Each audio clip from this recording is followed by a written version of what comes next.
Good afternoon, students. So, cost accounting. Today we are going to start with the unit and output costing, unit or output costing. Okay. So, in this unit or output costing, actually let us learn the meaning of this. What is the unit and output costing? So, once you see there, the system of cost accounting in which costs are determined per unit of a single product in a continuous manufacturing activity is known as single or unit costing. It is a costing method where the organization produce only a single product, Okay, so see here. Consequently, the whole production process is geared to the one product and is frequently highly mechanized. Okay, the object of this method is to ascertain the total cost and the cost per unit of output. Okay, here we can take an example. Cement, mines, quarries, dairies, bricks, etc. are the industries using this method. So, this is also it is also called single costing. So actually what is the meaning of unit and output costing means nothing but if suppose you want to manufacture a book, or else you want to produce a book, books maybe, or else you want, here he has given examples of quarries, diaries, etc. So what you have to do means you have to maintain the records, nothing but for preparing those 100 books, or else preparing those 100 diaries, okay, for preparing those 100 diaries. So what happens here means, see, we have to maintain a systematic process here. Nothing but we have to maintain a statement that how much of expenses are going on, how many expenses are going on. Okay, so for this we have a pro forma here. Nothing but we have to prepare a cost sheet. Nothing but if suppose you want to prepare a product, you want to produce a product. Okay, from purchasing of raw material, till sale, how much of expenses are happened under different overheads.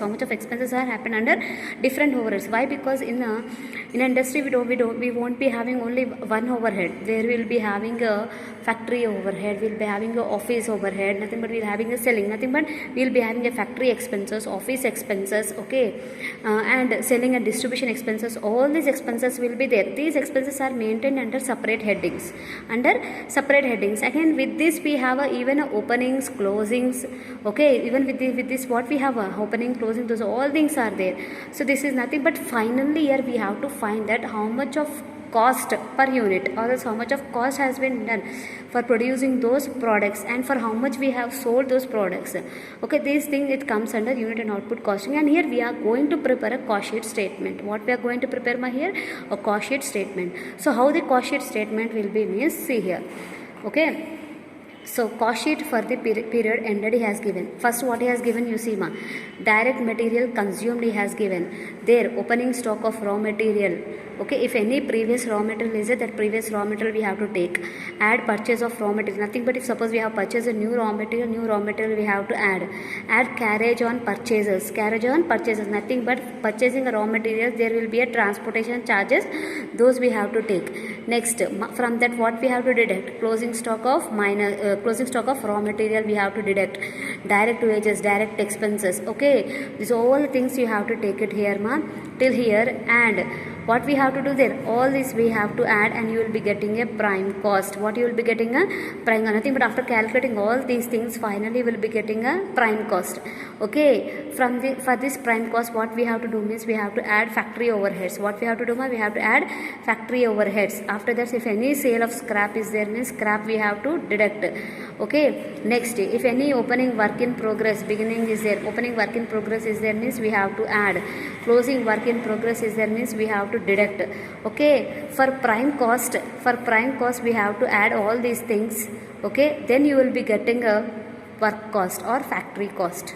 For prime cost we have to add the factory overheads, then you will be getting a work cost or factory cost. Afterwards what we have to do means we have to add administration overhead.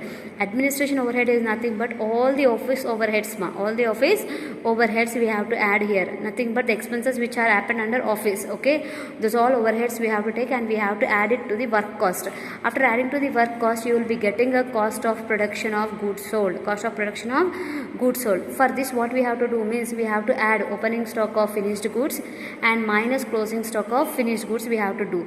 Okay, then you will be getting a cost of goods sold, and finally add selling and distribution overheads. Nothing but we have to add all the selling and distribution expenses.